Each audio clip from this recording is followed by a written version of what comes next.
Classique, l'édito politique avec Le Figaro. Et pour cette dernière journée de 2020, toujours avec Arthur Berda, que je salue. Bonjour Arthur. Bonjour Bernard. Arthur, bien sûr, vous voulez nous parler des vœux du président Macron. Il parle aux Français à 20h.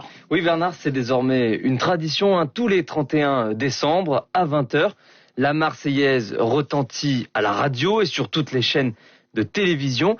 Et le président de la République présente ses vœux aux Français. Emmanuel Macron l'a déjà fait à 3 reprises depuis son élection. La première en 2017, lorsque tout allait encore pour le mieux, dans le meilleur des mondes possibles. Puis la deuxième en 2018, au plus fort de la crise des Gilets jaunes. Et enfin, la troisième, l'année dernière, lorsque la protestation contre la réforme des retraites commençait à mettre le texte en péril. À l'époque, le chef de l'État s'était engagé à aller au bout, et ce, quoi qu'il lui en coûte. Mais c'était alors sans compter sur la crise du coronavirus que personne n'avait bien sûr anticipé et qui a rendu caduque la plupart des projets qu'Emmanuel Macron avait esquissés pour 2020, année qui devait marquer l'entrée du pays dans une nouvelle décennie pleine de promesses et d'espoir. Du coup, Arthur, est-ce que ce soir, on sera porté vers le passé plutôt, ou plutôt on va aller vers l'avenir ? Les deux, mon capitaine. Ce sera bilan et perspective, rétroviseur et pare-brise, bref,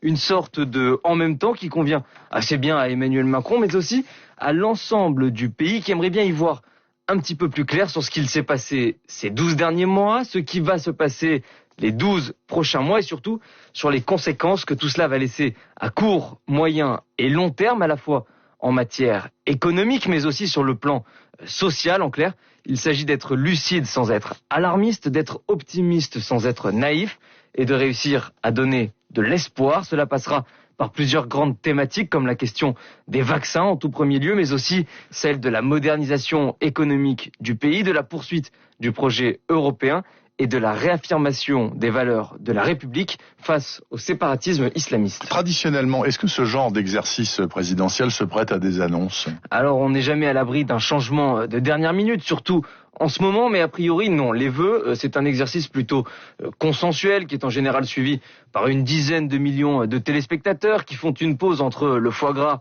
et le chapon. C'est donc un moment où le président de la République cherche à apparaître comme un rassembleur, celui qui projette un peuple uni dans un nouveau millésime. C'est en tout cas comme cela que le général de Gaulle concevait l'exercice, mais cela n'a pas empêché ses successeurs d'innover en y mettant chacun une touche personnelle avec plus ou moins de réussite. C'est le coin du feu et la présence de la première dame pour Valéry Giscard d'Estaing. C'est le fait de dire adieu en évoquant les forces de l'esprit pour François Mitterrand. C'est le fait d'être debout pour Jacques Chirac et c'est le fait d'être en direct pour Nicolas Sarkozy. Non, le seul qui garde un mauvais souvenir des vœux, c'est François Hollande, parce que c'est là que le socialiste a cru bon de prendre les Français à témoin et de conditionner sa candidature à l'inversion de la courbe du chômage. Alors je ne sais pas pourquoi, mais mon petit doigt me dit que si Emmanuel Macron cherche une inspiration pour ce soir, il ferait mieux de ne surtout pas la puiser chez son prédécesseur. Ça m'étonnerait qu'il aille puiser par là-bas. Merci beaucoup Arthur Berda, en tout cas du Figaro, qui a assuré toute cette dernière semaine de 2020 l'édito politique sur Radio Classique. Passez un bon réveillon, bien caché chez vous à triple tour. Et bon réveillon aux auditeurs de Radio Classique. Et bonne année à vous en tout cas. Il est 8h18 exactement. Tout de suite notre invité Alain Minc. Radio Classique, l'invité de Bernard Poirette avec Le Figaro. Alain Minc, bonjour. Bonjour. Merci d'être en studio en cette dernière journée de l'année. Je rappelle que vous avez publié chez Grasset Mes présidents, donc les présidents de la 5e. On parlera des vœux présidentiels dans un instant, mais d'abord, Alain Minc, après le manque de masques, après les errements sur les tests, est-ce que la vaccination comme elle a démarré est le 3e scandale français de l'affaire du Covid ? Je voudrais formuler la chose différemment. On a arrêté le pays pour sauver les vieux, auxquels j'appartiens, puisque j'ai 71 ans. Bon. On ne va pas laisser la vaccination des vieux continuer à bloquer le pays. Je ne vois pas pourquoi la vaccination de la variole est obligatoire pour les nourrissons et que la vaccination contre le Covid ne le serait pas, ce qui exige un dispositif législatif pour les gens de plus de 65 ans. Je trouve cette histoire du consentement aberrante. On est le seul, des malades d'Alzheimer, il y en a partout. On est le seul qui allons nous acharner pendant 15 jours à leur demander leur consentement. On est en réalité dans un processus où la pusillanimité de la classe politique s'explique par une spécificité française, qui est la judiciarisation de la vie publique. C'est ça l'explication ? Je pense que ça joue. Dans aucun pays, s'il y a quelqu'un qui aurait mérité sa justice à ses trousses, c'est bien monsieur Boris Johnson. Il est à l'abri de la justice britannique, tandis que l'ancien Premier ministre était perquisitionné le jour de l'annonce d'un confinement. Mais cela étant dit, c'est ainsi pour l'instant que fonctionne notre jeu institutionnel. Mais si on n'est pas prêt à donner la vaccination obligatoire, qu'on passe son temps à dire il faut être prudent parce que les Français sont contre, on est en train de donner du crédit aux obscurantistes. C'est-à-dire prendre au sérieux les obscurantistes, c'est une renonciation d'esprit. Donc, au-delà même de la lenteur, au-delà même des difficultés d'administration de Bercy, qui est quand même la quintessence de ce qu'est l'État français dans son mauvais côté, même s'il y a de bons côtés, il y a un problème qui est que nous avons peur. Et nous avons peur des obscurantistes. Mais écoutez, moi je veux bien, mais enfin, vu l'urgence de la situation... Mais vous dites la même chose. Non mais bien entendu, on est d'accord. Mais par exemple, les Allemands, les Anglais ont organisé des endroits monstrueux où les gens viennent volontairement. Pourquoi on le fait pas ici ? Mais au nom de ce qu'on vient de dire, qui est injustifiable, c'est-à-dire le double consentement, la peur des obscurantistes, la nécessité d'aller soi-disant lentement, et cette erreur politique du ministre de la Santé, pourtant estimable, qui dit j'assume. Mais on s'en fout qu'il assume. Le problème n'est pas là. Et puis derrière, il y a ce que je vous dis qui est plus fondamental. Je voudrais qu'on m'explique pourquoi vous et moi, puisque nous sommes des vieux, on ne nous vaccine pas de manière obligatoire, puisque nos petits-enfants reçoivent, et c'est une bonne initiative de Madame Buzyn, 9 vaccins obligatoires. Mais alors, aussi, il se dit, Alain Minc, qu'il y a pas mal de réticences, puisque le seul vaccin disponible pour le moment, c'est celui qui est le plus difficile à manier, puisqu'il faut le garder à moins 80 degrés, etc. Ben oui, ben alors justement, et en Allemagne, ils arrivent à le manier. Et en Espagne, ils arrivent à le manier. À l'intérieur de l'Union européenne, on a démarré en même temps. Donc c'est incompréhensible et je pense qu'un coup d'accélérateur doit être donné par le chef de l'État, faute de quoi il y a là une petite bombinette politique qui se retournera contre le pouvoir. Or, le chef de l'État termine l'année à 10 points de popularité de plus qu'il ne l'a commencé. Moi qui suis un de ses supporters ardents, je souhaite qu'il ne les perde pas dans les palinodies de l'avenue de Ségur, c'est-à-dire le ministère de la Santé. Écoutez, peut-être qu'il y aura des conséquences politiques, mais il y aura aussi des conséquences économiques.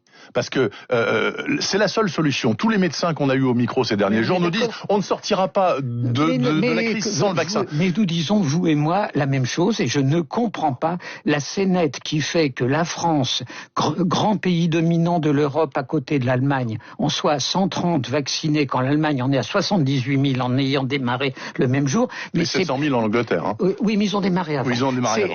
C'est pire que de prendre au foot à France-Allemagne 7-0. Là, c'est 14-0. Par ailleurs, Alain Minc, il y a l'affaire des vaccins, donc bombinette, voire bombe H politique à venir peut-être. Il y a aussi l'affaire du couvre-feu. Est-ce qu'il vous semble que le fait d'étendre le couvre-feu à partir de 18h dans 20 départements de l'Est, certains d'ailleurs étant totalement isolés à travers d'autres départements qui eux ne sont pas à couvre-feu, qu'est-ce que c'est ce truc-là ? Écoutez, permettez-moi d'être beaucoup plus nuancé. Chacun sait que dans cette histoire, il n'y a pas de bonne décision. Chacun court après la moins mauvaise décision dans tous les pays du monde. Est-ce que l'avancement du couvre-feu participe des moins mauvaises décisions ? Peut-être. Ni vous, ni moi, ni quiconque n'en savons rien. Et pour cela, il faut être d'une grande compréhension pour l'empirisme des pouvoirs publics. Autant sur les vaccins, cet empirisme pusillanime n'est pas acceptable, autant sur ce genre de décision, j'ai tendance à faire confiance. D'accord. Le Covid est le maître des horloges, disait le président Macron il y a quelques mois. Il est toujours le maître des horloges. Est-ce que ça veut dire que les 2 dernières années, les 2 prochaines années qu'il a encore à passer à l'Élysée, avant peut-être d'autres, on verra bien, sont totalement liées à ça? C'est-à-dire que c'est ça la clé de tout. D'abord, vous avez étiré le temps. Il lui reste 15 mois. Un et demi. Même pas un et demi, 15 mois, parce que même un an, parce qu'on sera en présidentielle au mois de janvier. Oui, Oui, la nécessité de tenir le pays à bout de bras a pris le pas sur le reste. Et de ce point de vue, les pouvoirs publics ont rempli leur mission. On a réussi quand même à mettre un amortisseur social qui a évité une explosion sociale. On a réussi avec les prêts garantis par l'État, de maintenir le tissu économique à un cas qui fait qu'on a eu moins de faillites cette année que l'année d'avant, ce qui ne veut pas dire que demain ne sera pas difficile. Donc le pays, en termes de solidarité et de discipline, a plutôt tenu, c'est-à-dire que les Gaulois réfractaires ont été moins Gaulois et moins réfractaires. Donc il faut aussi savoir donner des blancs-seings au pouvoir public. Et la gestion de l'urgence a été plutôt bien faite, je le trouve, et on devrait y rendre compte. Au-delà de ça, pourquoi nous sommes sortis, nous tous, grands pays occidentaux à peu près économiquement pas trop blessés? Parce que les pouvoirs publics, que ce soit les gouvernements et les banques centrales, ont fait le boulot. Si en 1930, les gouvernements et les banques centrales avaient fait ce qui a été fait maintenant, on n'aurait pas eu Hitler.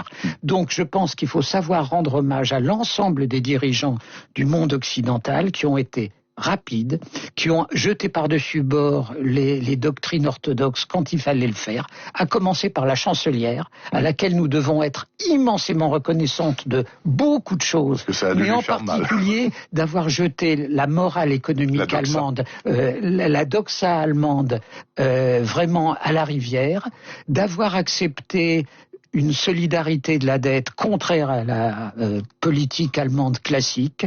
Et de ce point de vue, je crois qu'il faut dire quelque chose qui est vrai, qu'un de mes amis a résumé en 4 mots au moment du merveilleux accord européen. Macron veut, Merkel peut. C'était très bien de vouloir, heureusement qu'il était là pour vouloir, mais c'était elle qui pouvait, et elle l'a fait. Et je pense que notre reconnaissance à cette femme qui part dans 1 an, pour maintes choses, doit être immense. Alain Minc, Grasset, Mes présidents, votre dernier livre, donc vos souvenirs, bien entendu, avec les présidents de la 5e que vous avez connus, duquel, selon vous, M. Macron devrait s'inspirer pour ce soir 20h ? Dans le contexte très particulier de 2020. Écoutez, parce qu'on a réécouté De Gaulle au vœu de 68, disant ça va être une année merveilleuse d'un calme impérial, etc., etc. Bon, on a vu la suite. Franchement, débattre des vœux ne me paraît avoir aucun intérêt. Pour un président de la République expérimenté, ce qui est désormais Macron, les vœux, c'est comme pour un pianiste qui n'est plus débutant de jouer la lettre à Élise.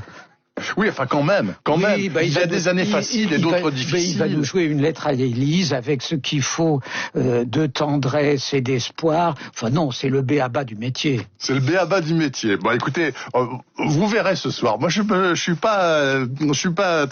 On aura peut-être des surprises. Et le préfet l'allemand, le préfet de Paris, qui utilise une citation de Trotsky pour ses vœux. Vous l'avez vu la citation exactement ? J'ai vu la citation de Trotsky. Vous pensez qu'il y a matière à débat ou c'est Écoutez, c'est le seul moment depuis la nomination du préfet allemand que je l'ai trouvé sympathique. Le fait est que c'est pas un homme naturellement peut-être très sympathique, mais là, pour le coup, c'est assez extraordinaire. Bon, écoutez, est-ce que vous avez quand même une raison d'être optimiste pour 2021 ? Mais absolument, parce que je pense qu'on sort de l'année 2020 avec 2 immenses acquis. Le président Trump a été battu. Sans le Covid, il aurait été réélu. L'Europe a franchi une étape décisive. Sans le Covid, elle ne l'aurait pas franchie. Et la société française a tenu. Et donc, je trouve qu'on sort de 2020 avec autant d'acquis qu'on y est entré avec un destin auquel on ne s'attendait pas. Et si vous me permettez un dernier mot, qui nous aurait dit il y a 1 an que vous et moi nous parlerions de vœux présidentiels à l'heure du couvre-feu. Le mot couvre-feu qui est une réminiscence de l'histoire et qui vient de la guerre. Enfin, l'auteur de science-fiction qui aurait proposé ce scénario n'aurait pas trouvé le moindre producteur. Non. Et ni éditeur, forcément. Et il nous reste 30 secondes. Est-ce que je peux rajouter, ou pas, Alain Minc, dans les bonnes nouvelles, la sortie des Britanniques de l'UE ? Ou pas ? Écoutez, il n'y a pas plus anglophile que moi. Affectivement, je la regrette, mais pratiquement, je m'en réjouis. Pourquoi ?